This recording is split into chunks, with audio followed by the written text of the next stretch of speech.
Olá, seja muito bem-vindo a mais um Tech Startups, edição Agrodigital. Para quem ainda não está familiarizado, essa é uma edição especial que a gente faz, na qual nós recebemos personalidades do agronegócio que são referência em determinadas áreas. E hoje eu recebo uma palestrante, escritora e especialista em gestão familiar nos negócios, é a Marielle Bife. Ela fala diretamente de Tangará da Serra, no Mato Grosso. Marielle, seja muito bem-vinda ao nosso programa. Obrigada, agradeço o convite. Nós que agradecemos a sua presença. Antes de mais nada, conta um pouquinho da sua história para a gente, Marielle. De onde veio essa relação sua com o agronegócio, com o campo? Olha só, eu sou filha e neta de produtores rurais, né? Eu sou paranaense, mas moro no Mato Grosso há quase 25 anos. Meu avô foi produtor, meu pai foi produtor no Paraná, mas eu não sou sucessora. Meu pai descontinuou os negócios na propriedade rural, vendeu a área. Eu sempre trabalhei no agro. Meu primeiro emprego com carteira assinada foi numa instituição financeira e eu fui gerente da carteira rural, então só atendia produtores. Dei aula em 2 faculdades. E aí a minha formação foi em administração e agronegócios e as minhas especializações também sempre voltadas para a área de gestão e para o agronegócio. E agora eu faço um mestrado em direção estratégica de empresas familiares, porque daí está bem conectado com sucessão familiar, que é o que eu atendo, né? E aí há quase 11 anos eu trabalho com sucessão e com essa organização das famílias e das propriedades rurais. Comecei, na verdade, não trabalhando só com sucessão. Quando eu pedi desligamento, queria trabalhar para mim, concentrar os esforços em alguma atividade minha, mas queria permanecer no agro. Eu comecei a atender os produtores em várias demandas, principalmente na organização de dossiê para custeio, investimento, que já era uma área que eu trabalhava na instituição financeira. E aí comecei a notar que eles tinham muita demanda de organização da parte administrativa, que eles tinham também muitos conflitos dentro da família. Isso me chamou muita atenção e eu sempre gostei da área comportamental e comecei a migrar para esse outro caminho. E aí desde então eu venho aperfeiçoando e atendendo a sucessão e me apaixonei por essa área e estou até hoje, trabalho com muito amor. Legal, então vamos falar um pouquinho mais sobre isso, sobre as empresas que são administradas por famílias também. Pelo que você tem visto aí, como uma especialista da área, quais são os erros mais comuns cometidos quando a empresa é administrada entre os familiares? Nós temos uma dificuldade muito grande na separação da família e do negócio. Isso é muito ruim. Se a gente trazer isso para a propriedade rural, ainda há uma não caracterização da propriedade como uma empresa. Então, às vezes, a família ainda enxerga a propriedade como uma extensão da casa, como uma extensão da família. Então, tem aquela mistura ainda de conta, né? Administra a conta da fazenda, por exemplo, mas paga a matrícula do filho, compra roupa, paga supermercado, paga óleo diesel, não tem uma separação. Então isso é muito ruim, porque o negócio ele nunca vai te trazer o resultado real que ele proporciona. Esse é o primeiro ponto, além dos pontos de conflito que isso pode gerar. O segundo ponto, que também acontece muito, é em determinados momentos, geralmente quando você já passa de uma geração para outra, quando você não consegue transferir os valores da família. Algumas famílias têm essa dificuldade de fazer a transmissão, né, do legado, de transmitir os valores familiares. Então, isso também é um ponto muito ruim quando você está pensando em empresa familiar, nesse trabalho, né, em conjunto. A não transmissão pode gerar até uma não continuidade lá no futuro. Nós temos também outras situações, na verdade são inúmeras, mas vou listar aqui para você algumas, né? Pontos de conflito, porque em muitos momentos os colaboradores, né, que são também da família, não tem uma política clara dentro do negócio, não tem regras claras dentro do negócio, então não tem meritocracia, não tem uma política de salário, isso também faz com que tenha uma desordem dentro da empresa, e que também caracteriza muito conflito, e traz o negócio, traz as discussões para a pessoalidade. Então, também faz com que interfira muito no resultado da empresa. Quando você coloca normas, quando você coloca regras dentro do negócio, né, para que a família possa trabalhar no negócio, mas trabalhar como colaboradores do negócio, né, que tenham um desenho, né, quem é sócio, quem é o sucessor, quem é o colaborador, você consegue fazer com que isso tenha uma característica empresarial, corporativa. Então, facilita muito esse crescimento da empresa, né? A gente sempre gosta de falar isso, porque daí você profissionaliza. A falta de profissionalização também é uma dificuldade nas empresas familiares, porque você tem pouca prestação de contas. Geralmente as decisões são muito centralizadas, ou no pai, ou na mãe, ou em quem tá controlando a gestão. Então, também você tem pouca prestação de contas, e isso torna a empresa pouco profissional também. Falando de conflitos, eu até imagino que a relação de um filho para um pai ou de irmãos dentro da empresa, por exemplo, o que essas pessoas vão falar não é o que um funcionário ou um colega de trabalho falaria. Isso também pode ser um problema, essa relação interpessoal, pode se refletir um problema fora da empresa e também dentro da empresa. Como é que fica a questão de relacionamento dessas pessoas?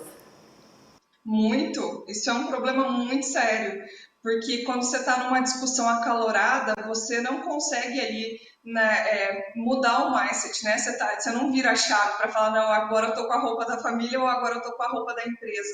Então, em alguns momentos, você olha para o teu filho dentro do negócio e você cobra ele além do negócio. Então, às vezes a cobrança é com família, você mistura cobranças, às vezes a cobrança é com o negócio, ou às vezes a cobrança, a régua é muito alta, você cobra além do que você cobra os seus colaboradores, por exemplo, porque ele é filho, ou porque é filha, ou porque é sucessor, isso é um ponto.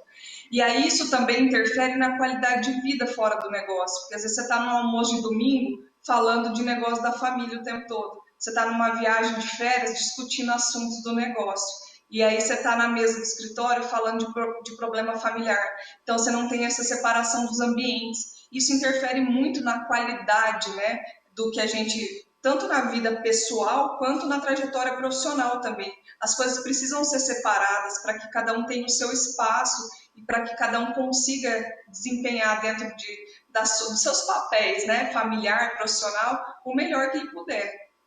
Sim. Marielle, você falou aí da transmissão de valores, que por isso alguns sucessores não levam o negócio adiante. Eu ia até te perguntar, é porque eu escuto falar muito que muitas empresas não vão até a terceira geração, não passam da quarta geração.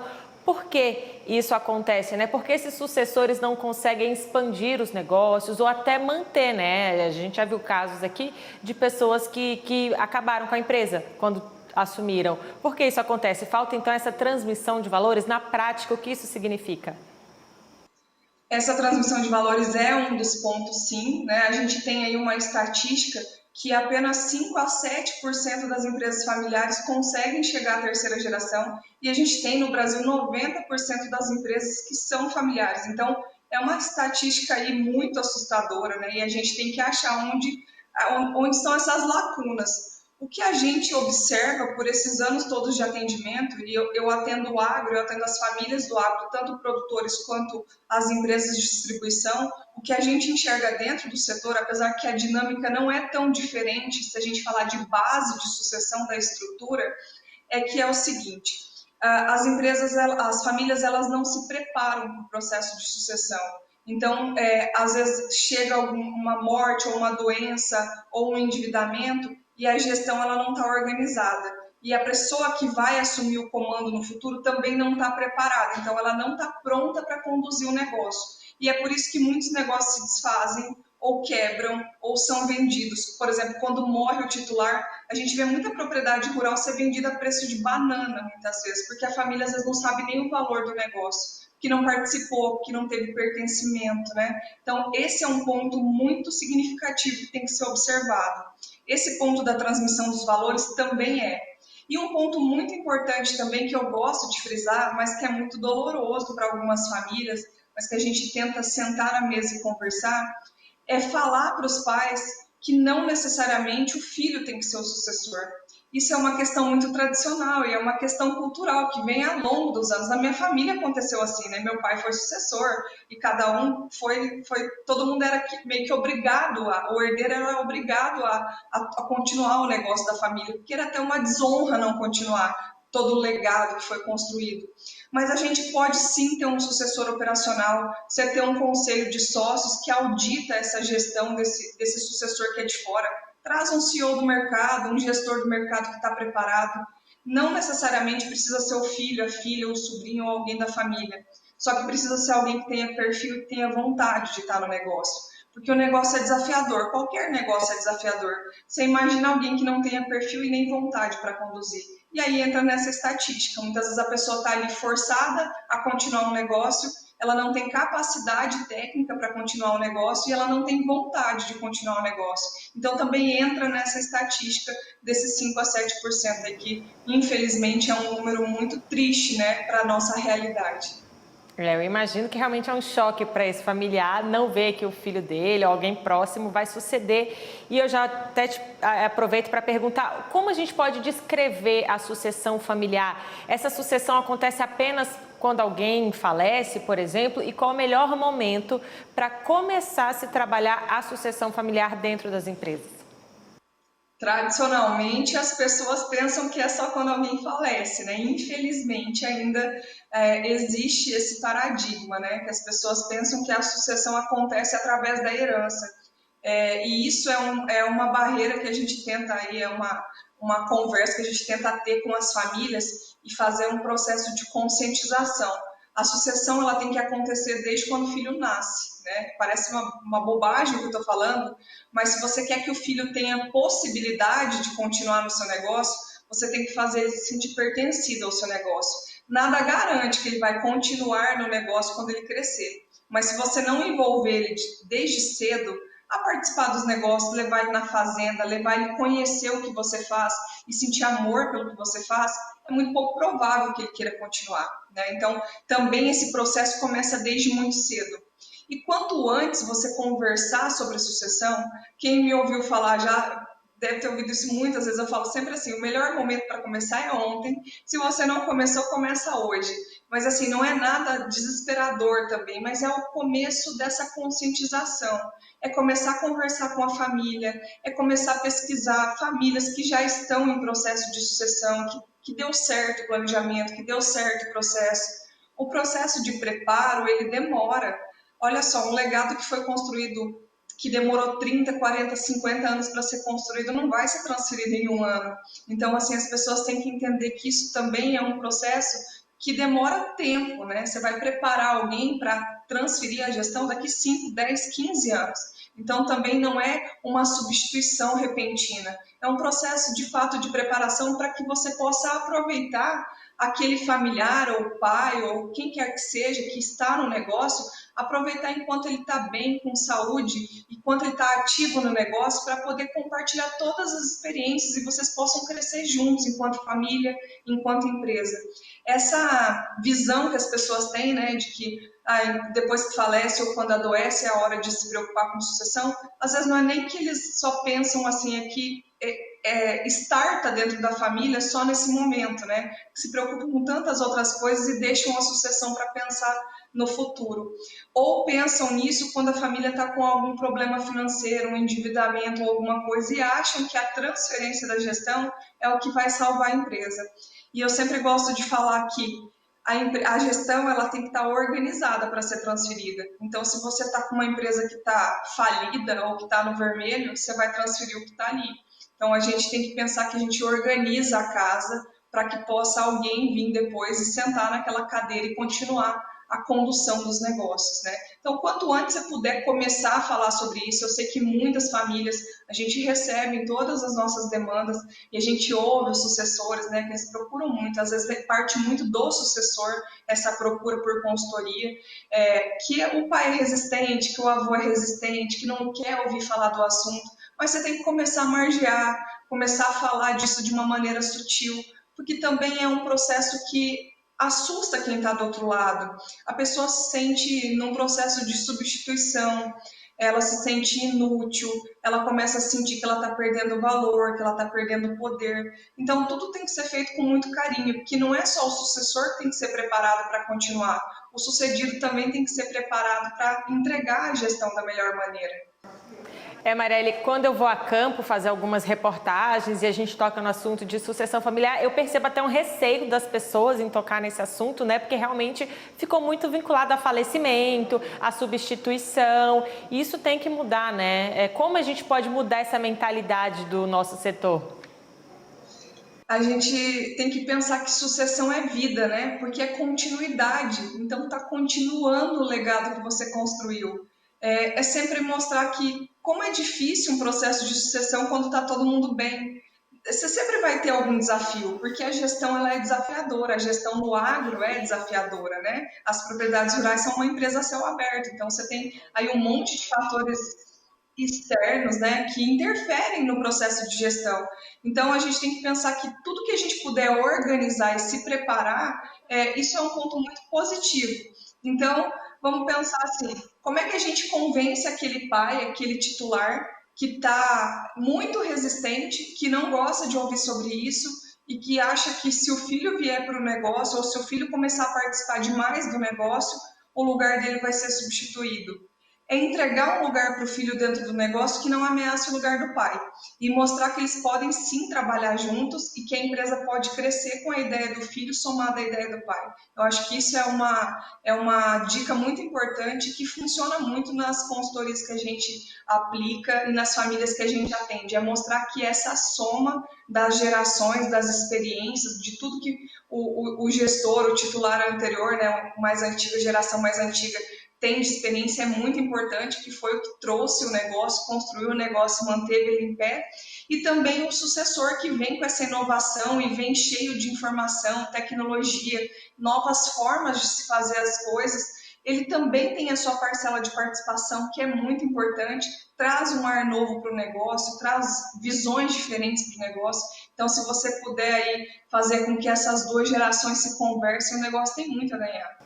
É isso aí, Marielle. Você também trata muito de governança familiar, não é? Eu queria saber o que é a governança familiar e como ela ajuda a corrigir, né, problemas que a gente já até citou aqui. A governança, falando assim de uma maneira simplificada, a governança familiar é quando a gente organiza a família e o negócio. A gente organiza a família para o negócio, as necessidades pessoais e profissionais para o negócio. Então, a gente cria protocolos, regras. Vou dar alguns exemplos aqui muito simples, mas, por exemplo, entrada e saída de membros da família, a questão de como você elege esses membros para participar ou para concorrer a alguma vaga da família, utilização de bens da empresa, de carros da empresa, se o sócio avaliza, se o sucessor pode avalizar ou não algum contrato da empresa ou fora.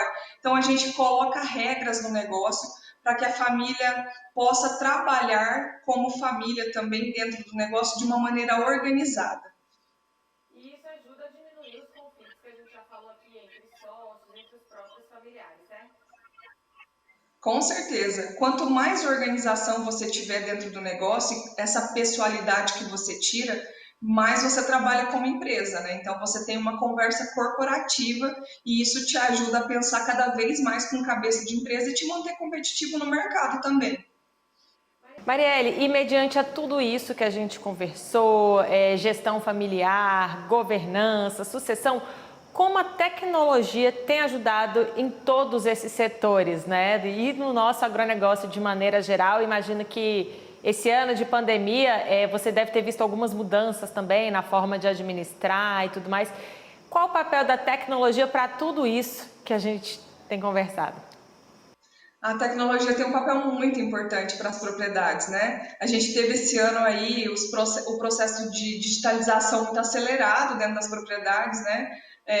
Principalmente favoreceu essa inserção dos jovens dentro da propriedade, dos sucessores, porque a geração mais antiga às vezes tinha um pouco mais de dificuldade de operar com a tecnologia, então o sucessor, essa geração mais nova, conseguiu aí conversar um pouco mais de geração para geração, né? Então fazer essa conexão, isso foi um ponto muito positivo. Um outro ponto muito positivo da tecnologia é que ela torna o campo mais atrativo, né? Ela deixa de ter trabalhos braçais no campo, que a gente tinha antigamente, então o campo se torna atrativo para que esses jovens vão estudar e depois voltem a trabalhar no negócio da família. E ela também ajuda na tomada de decisão, porque você tem uma tomada de decisão mais assertiva, com base em dados, que antigamente a gente não tinha.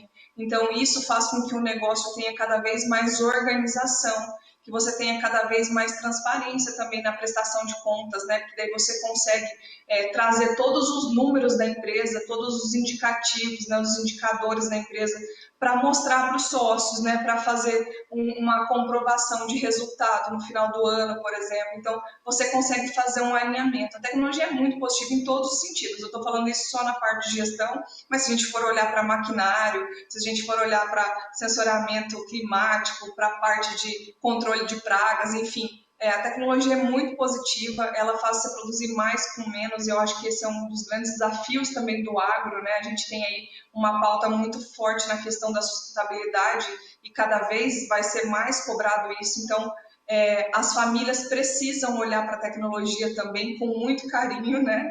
E olhar com muita atenção e trazer isso para dentro do negócio, porque quem quer continuar no negócio vai ter que se adequar, vai ter que trazer inovação para o negócio, e aí sim ele vai conseguir ser perpetuado por gerações.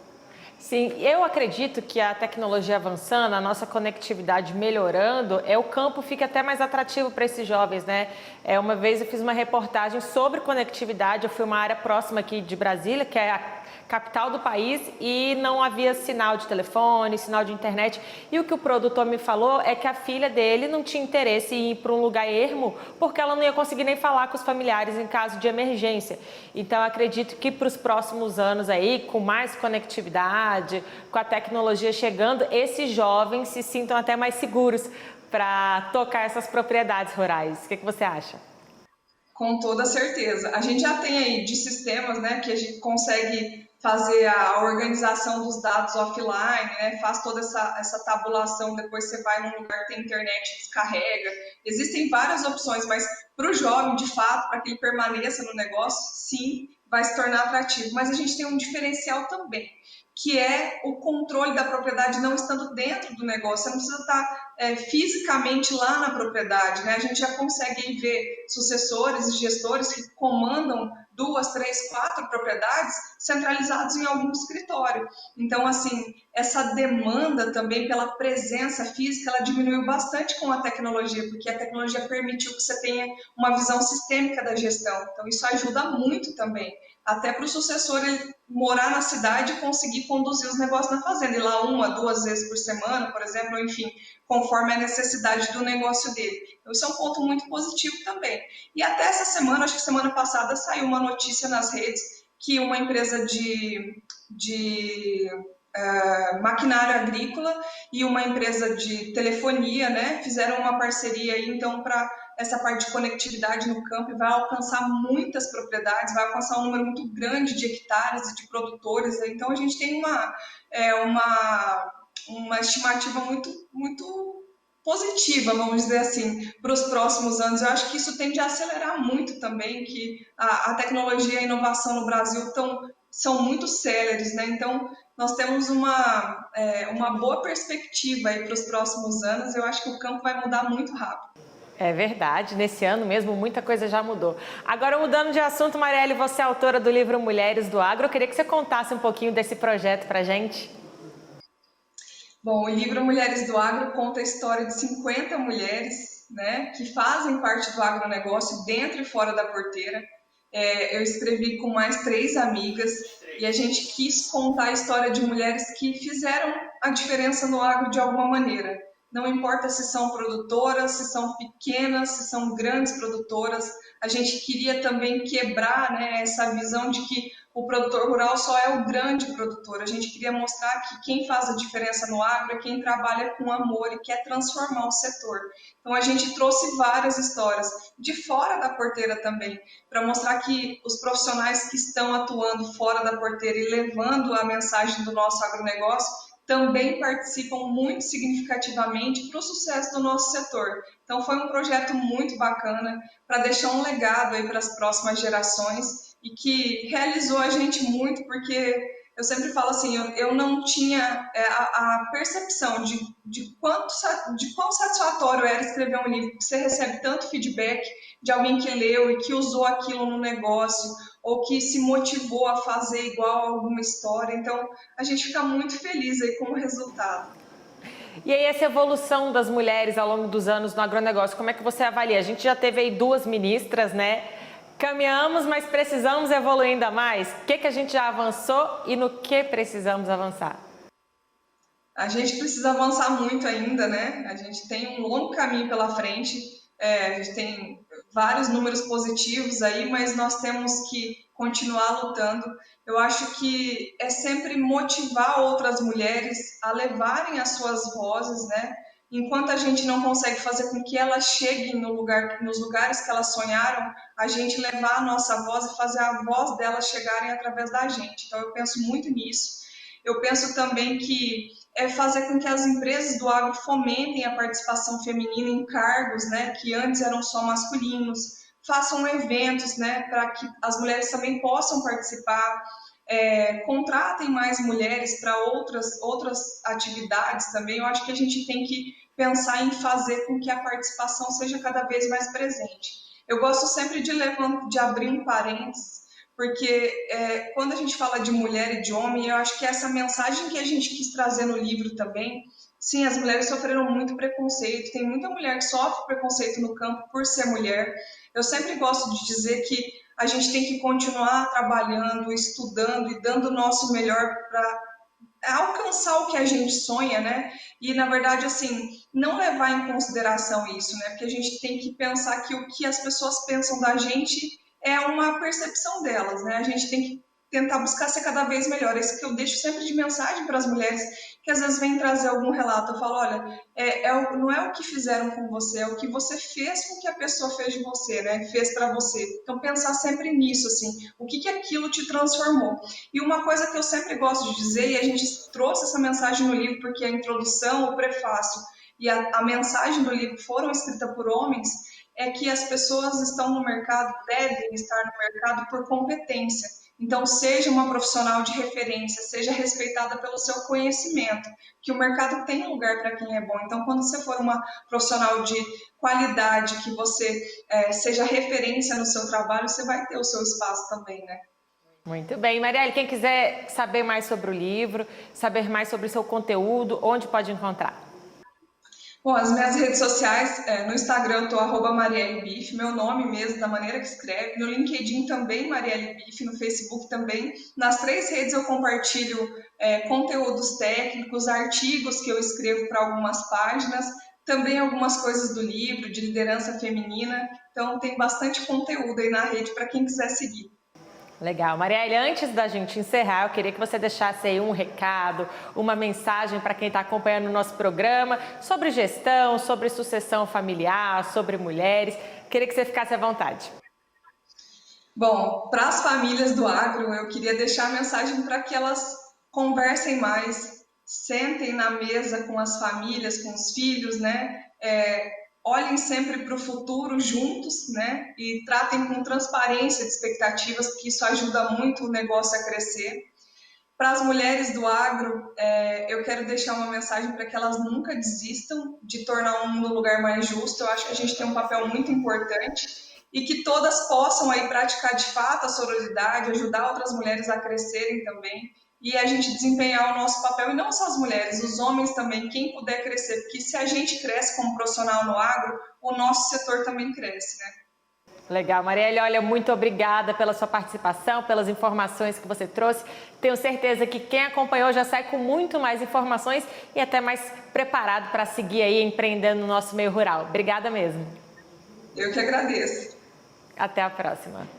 Bom, pessoal, nosso programa vai ficando por aqui. Muito obrigada pela sua audiência. Aproveita para seguir a gente lá nas redes sociais, no Instagram, @agromaistv, e no Facebook, Agromais. Se você quer assistir um dos nossos programas novamente, é só acessar o nosso canal no YouTube, youtube.com/agromaistv. Obrigada pela companhia e até a próxima.